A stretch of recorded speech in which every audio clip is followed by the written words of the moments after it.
This comes to us from PlayStation, who says Ghost of Yōtei and Battlefield 6 topped the charts in October. Check out the most downloaded games on the PlayStation Store. You guys already know where I'm going with this. This is the same damn thing that Circana Research is doing, fudging numbers to make it seem like a game is doing better than something else. And this is clearly how you would do that, because Battlefield 6 is not a PlayStation game. But you know what is? Ghost of Yōtei. So instead of just posting, hey, Battlefield 6 topped the charts and showing a picture of that, they're like, and Ghost of Yōtei's there too. See, numbers 1 and 2. Why stop there? Where's number 3?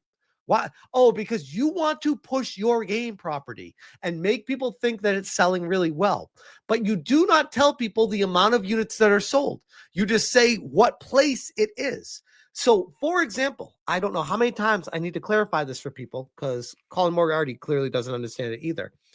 If Battlefield 6 sells 100 units and Ghost of Yōtei sells 11 units, and the next game sells 6 units, you could say, oh, Ghost of Yōtei was number 2. Well, yeah, it was, but it's right with the other ones that just sold a little bit more than them. But the other one that's being compared against is an indie game that had barely any budget, and there's a whole bunch of other smaller AA games that had barely any budget that are selling alongside a game that had a much higher budget, that is a first-party PlayStation title from Sony. So this is how you fumble numbers around and make it seem and give the impression, paint the picture that a game is doing better than it really is. And this was quote tweeted by Grumps, and he says, here is a publisher trick. When you don't have an absolute win, you pick the highest number in a single category, downloads, or time frame, fastest this week, and you say that loudly. If they say the absolute numbers, they would say that outselling Tsushima in all ways without marketing qualifiers, which that's how you know the game would be a banger. If this was blowing doors, they would 100% be comparing it to Tsushima, but it's not. Tsushima did so much better that they can't even talk about Tsushima. They want you to forget about Tsushima. They just want you to buy this game. It's desperation. The way they frame it tells you so much. It's no failure. It made money, but it's not the huge success people are making it out to be either, which is a great way to sum this up. Because when I say this game is a flop, I don't mean it's a flop like it's losing them money. I mean flop in the sense of, if they went with Tsushima 2 and left out Girl Boss, left out wokeness, and just continued a story that people wanted, the game would be making them double the amount of money, at least. It would be one of the biggest games of the year. But because of the direction they went with it, there's a lot of cope going around, and they're trying to call you the problem. I said, damage control. George says, shills and soy fanboys keep telling us that Ghost of Yōtei sold million, gajillion, bajillion copies, but Sony doesn't release any official sales number in their charts for October. Why is that? Are they afraid? Something that I found curious, because when this came out and was posted, I was curious to see what Colin Moriarty would have to say about it. Was he going to finally come around and understand the point I was trying to make about how they fudge the numbers to make it look different? Nope. He's right back to, yeah, I'm listening. Yep. Posting a Trump meme, by the way. Very curious, because this guy does not like Trump. He is outspoken against him. Very strange to be doing that. This is almost like a, hey, I actually am a conservative. I use a Trump picture to prove a point. This guy, he confuses the fuck out of me. He really does.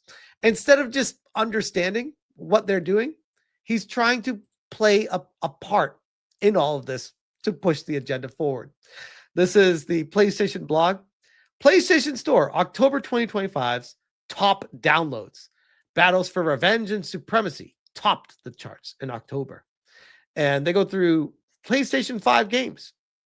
Hey, That's great. How many did it sell? It's time to see what topped the charts. October players were hunting down Yōtei 6 and enemy soldiers.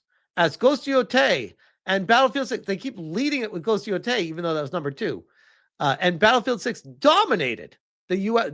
How? How did it dominate? What are the sales? And EU PlayStation store charts. This is, again, using words to change the story. Battlefield RedSec won the Battle Royale to claim the top spot on the free-to-play charts in both US and EU. Check out the full listings below. What titles are you playing this month? So this is top downloads. How many downloads? You have those numbers. This is coming from Sony official.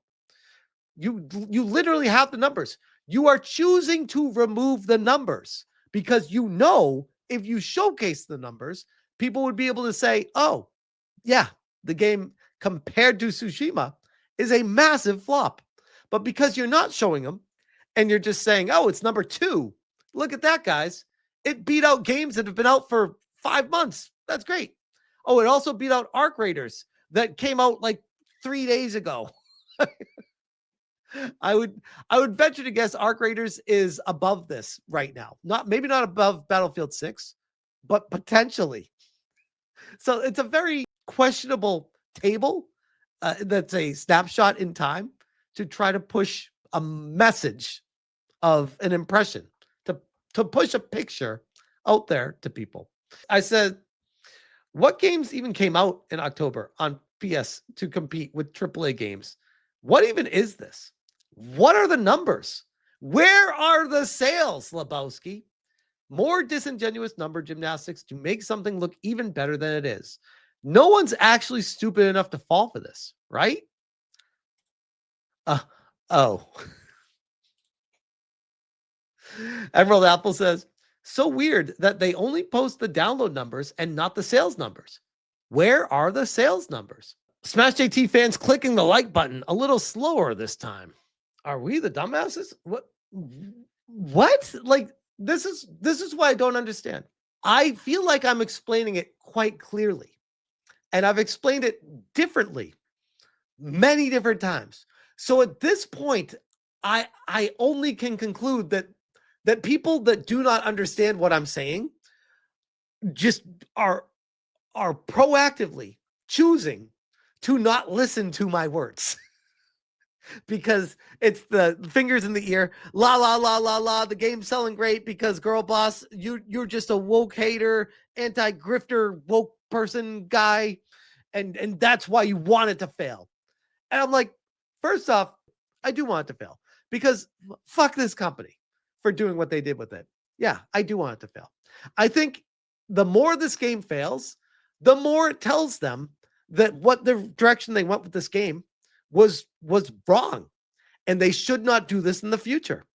I would like to think what's happened right now is more than enough to tell Sony proper and Sony corporate that what Sucker Punch did was not okay. And if the rumors are true that Sony Japan was surprised when this game was revealed with the girl boss, I would imagine the fallout from this situation, there will be heads rolling at Sucker Punch.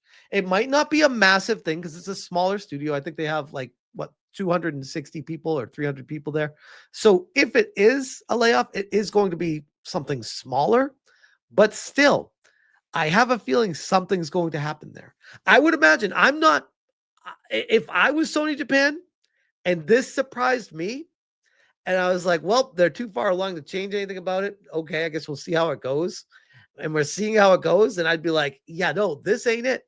Let me know who made this decision. I want to know. I want names. Put them on my desk. Who made this decision to do this? Because this is not a direction the games should have gone. Anyone knows that. And I guess a really important thing to leave this at actually is how Colin, when he was on the channel, was like, Jin's story was over. What would they have done with them? And I countered him, and he had nothing to say to that. And of course he didn't. When I was like, he could mainland, become the Ghost, find rivals, find people to join the Ghost, become the Ghost all over, kind of like almost like a GTA in mainland Japan open world. It would have been amazing. Would have been absolutely amazing. And he's like, no, the story was over. Was it? Because in Ghosts of Yōtei, they play him off with the story. And people are saying that what they played him off with was a more interesting storyline than what Yōtei even was. To which I posted on X earlier. I said, Jin's story was over, in quotes.